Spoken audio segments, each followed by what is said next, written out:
For 3 nights, my sister Maria barely left the kitchen. The celebration was supposed to be a simple family gathering, nothing extravagant, just relatives sitting together, eating good food, talking about old memories, and celebrating something important to the family. But Maria had always been the kind of person who believed that food was more than food. To her, cooking for someone meant saying I love you without actually saying the words. She started preparing 3 days before the celebration. The first night, she made sauces, prepared vegetables, marinated the meat, baked desserts, and organized everything that would need to be cooked later. The second night, she cooked dish after dish. By the end of that night, there were already more than 20 dishes ready. The third night was the hardest. She woke up before sunrise and went straight back into the kitchen. By noon, the house smelled incredible. There were rice dishes, roasted meat, vegetables, breads, desserts, salads, soups, and traditional dishes that Maria had learned from our mother.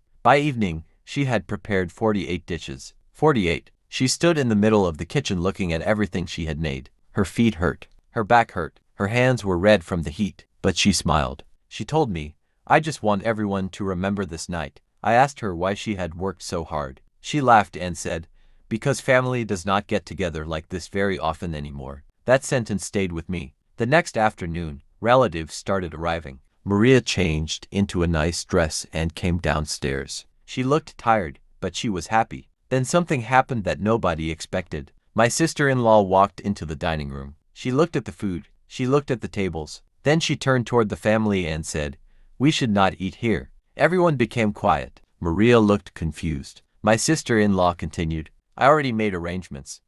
Let's just celebrate at a hotel. It will be more comfortable. Maria did not respond. I thought she was going to argue. She did not. Instead, she simply smiled and said, of course. That surprised me. I followed her into the kitchen. I asked, why did you agree so quickly? She looked at me and said, because now I know exactly where I stand. I did not understand. She pointed toward the food. For 3 days, I thought I was preparing a meal for my family, she said. Now I realize I was preparing it for people who did not even respect the effort. I told her not to take it personally, but she shook her head. This is not about food, she said.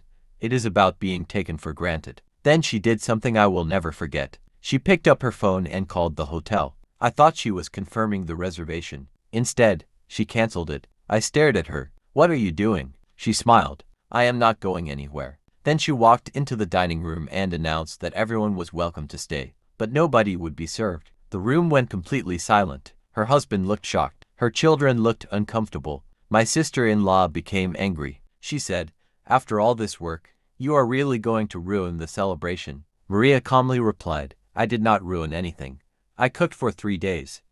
You decided the food was not good enough before anyone even tasted it. Nobody had an answer. Then Maria did something even more unexpected. She started packing the food into containers. One by one, she gave some to elderly neighbors. She gave some to a nearby shelter. She sent some to families who were struggling. She kept only enough for herself and the people who had actually appreciated what she had done. By sunset, the huge dining table was almost empty. And that was when the family finally understood what they had lost. My sister-in-law came to Maria privately. Her attitude had completely changed. She apologized. She admitted that she had assumed Maria would always cook, always serve, and always forgive. Maria listened. Then she said something simple. I will always cook when I want to.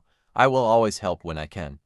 But I will never again destroy myself trying to prove that I deserve a place at my own family table. Her words changed the room. For years, Maria had been the person everyone called when they needed something. Need food? Call Maria. Need help? Call Maria. Need someone to organize the family celebration? Call Maria. But nobody had stopped to ask whether Maria was tired. Nobody had asked whether she wanted help. Nobody had even asked what she wanted for dinner. That night, something changed. The family finally sat down together. There was no expensive hotel. There was no fancy decoration. There were number 48 dishes. There was only a small meal that Maria had not prepared. And strangely enough, it became one of the most meaningful family dinners they had ever shared. Because for the first time, everyone realized that Maria was not the family servant. She was family. Months later, the story became something the family still talked about. Whenever someone suggested another huge celebration, they remembered those 48 dishes. But Maria never became bitter. She still cooked. She still loved her family. She still welcomed people into her home. The difference was that she finally learned something important. Love should be given freely. It should never require you to destroy yourself just to receive appreciation. And sometimes, the most powerful thing a person can do is stop doing everything for people who have never noticed the sacrifice. Maria spent 3 nights making 48 dishes because she thought feeding her family was an expression of love. But when they rejected everything she had done, she finally understood that love without respect can become a burden. She did not scream. She did not insult anyone. She simply stopped allowing herself to be taken for granted. And sometimes that quiet decision is more powerful than any argument. If someone has ever made you feel invisible after everything you did for them, remember Maria.